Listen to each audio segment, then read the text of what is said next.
今回は10月16日午前4時に公開された公式クリエマップ、ポピープレイタイム、エスケープトライアルをもとに、ゲーム内で発見できる新たな資料から判明した ARG が近く始動する可能性について解説、考察をしていきたいと思います。この動画が少しでも面白いと思った方は、チャンネル登録と高評価をよろしくお願いします。公式クリエマップ。このクリエイティブマップは、日本時間の早朝に公開されました。実際にプレイしてみると、良い意味でも悪い意味でもクリエマップらしさが際立っており、かなり癖のある内容になっています。おそらく、興味本位で入って少し遊んで抜けた人も多かったのではないでしょうか。というのも、このゲームは伏線回収を目的の一つとして設計されており、純粋なゲーム性よりも情報共有や発見そのものを楽しむ構造になっています。ゲーム内の説明やアイテムはすべて英語で表記されており、入手した全26アイテムの用途がわからないままゲームを終えたプレイヤーも少なくなかったはずです。つまりこれは考察勢に向けた試練型の探索ゲームとも言える内容です。資料をすべて集められるかどうかは、運と根気に大きく左右されます。公開直後には同説が約570人まで伸びましたが、現在は200から300人程度で安定しています。このマップは、おそらく以前モブが募集していた UEFN クリエイターによって制作されたものと思われます。基本的には今後もプレイしてもらうために、定期的なアップデートという名のテこ入れが行われる可能性があります。多くはバグ修正ですが、場合によっては新要素や追加アイテムを含む大型アップデートが行われることもあるでしょう。そして、そのアップデートこそが ARG への布石となる可能性があるのです。ARG、まず、ARG という言葉を知らない方のために簡単に説明します。ARG、代替現実ゲームとは、現実とフィクションの境界を曖昧にし、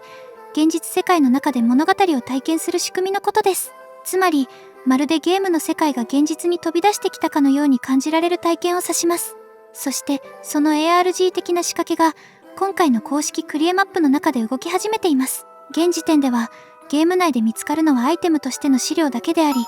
確かに ARG 風の演出にはなっています。しかし、今の段階では我々プレイヤーが、フォートナイトの世界でポピープレイタイムの物語を保管しているだけで、本格的な ARG とはまだ言えません。ただし、重要なのはここからです。以前、私はマインクラフトコラボにも伏線が隠されているという内容を動画で取り上げました。そして今回、その流れを踏まえると、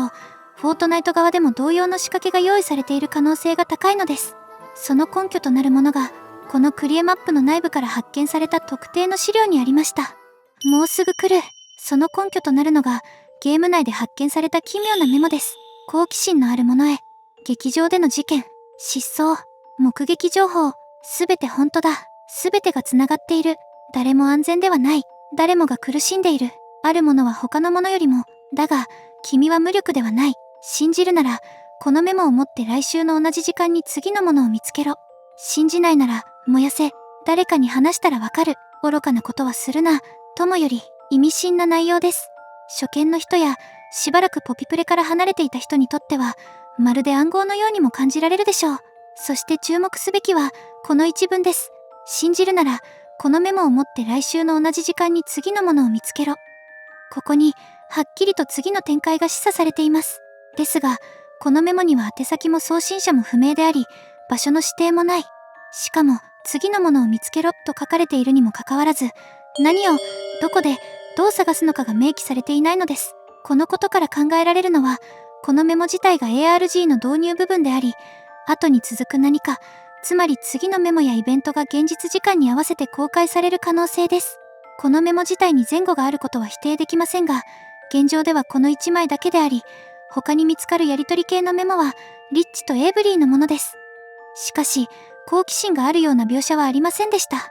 この辺は改めて紹介しますが、とにかく手紙の内容が導入部分になっているように考えられます。劇場事件の情報も以前の ARG に登場しました。そして最大のポイントは日付です。メモに書かれた来週の同じ時間とは、このマップが公開された10月16日からちょうど1週間後、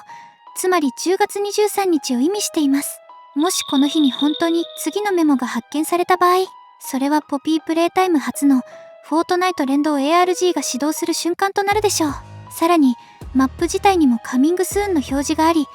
少なくとも1回以上のアップデートが予定されていることがわかります。このアップデートが ARG イベント解禁と同時に行われる可能性も考えられます。そしてもう一つ注目すべき点として、10月23日は以前からハギーワギーのスキン実装が示唆されていた日付でもあります。複数の伏線が同じ日に重なっていることから、ARG の幕開けは10月23日である可能性が極めて高いと考えられます。来週、何が起こるのか、今後も目が離せませんね。